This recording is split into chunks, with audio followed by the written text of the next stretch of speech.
ya se van a entender por qué. Empiezo con una cita que dice que la verdad de la historia no está en los hechos, es decir, en aquello que comúnmente denominamos hechos históricos. Es una afirmación, si bien no muy original, indudablemente necesaria. En todo caso, un buen punto de partida.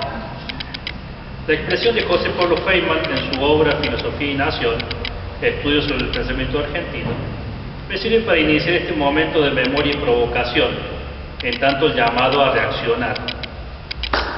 La memoria escolar no siempre nos ayudó a pensarla como memoria, e incluso muchas veces no superó el umbral de efeméride, murió en lo efímero.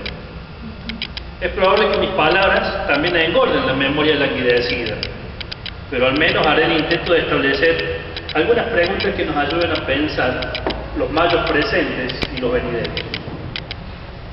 Quizás con ello contribuya a la tarea hermenéutica que propone Feynman cuando dice que antes que por su tradición y cultura o por el estado de conciencia social y política alcanzado por su pueblo, Buenos Aires se define a partir de los proyectos de su grupo ilustrado. Las cosas siempre ocurren así para quienes piensan que las minorías, o al menos solamente las minorías, hacen la historia. De aquí quizá está la raíz de las memorias recortadas, la historia estampada en la lámina o en el bronce, ya que si memoria evoca conciencia, ambas fueron privatizadas en muchos tramos de nuestra historia y parece que también en su origen. Mientras más me adentraba en el texto del autor de La filosofía y el barrio de la historia, que es otra obra de Feynman, más ruido me hacía la idea de que la memoria compleja y repartida es la mejor arma para la libertad. Él manifiesta que aquella revolución fue tarea de los jóvenes de luces, aquellos que habían descubierto la revolución de manos de Rousseau, la minoría ilustrada, los hijos de Buenos Aires.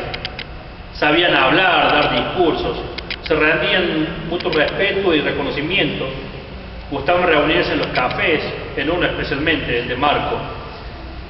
Eran los civilizados, los que hablaban del pueblo porque habían encontrado ese concepto en el contrato social, los que pensaban que Buenos Aires debía hegemonizar la revolución, los que despreciaban a las provincias y sus representantes, los seducidos por las luces de Francia y el poderío y la eficacia de Inglaterra, pero también los que temblaron de indignación y temor ante la irrupción de los oscuros orilleros porteños de la Plaza Mayor. Si las revoluciones son ideas y tareas de unos pocos, como lo pregonó el pensamiento ilustrado, que llenaron las hojas y clases en la Argentina del siglo XIX y buena parte del XX, parecería que una memoria total sigue siendo una tarea pendiente en la discusión sobre la genética argentina. Más arriba, advertíamos con Feynman que aquellos jóvenes de luces temblaron frente a la presencia de los orilleros porteños. Y me mató la curiosidad por saber quiénes fueron. Ya llevaba 200 páginas de lectura y no era momento de parar. Y así fue que hojas más, hojas menos, me encontré con la siguiente descripción. El pueblo de las jornadas del 5 y 6 de abril de 1811 llegó a la plaza histórica pacíficamente, casi en silencio, sabiendo que su sola y masiva presencia era el más elocuente testimonio en favor de sus ambiciones de justicia. Querían aquellos orilleros de vida sencilla afirmar la presencia de su jefe en el gobierno.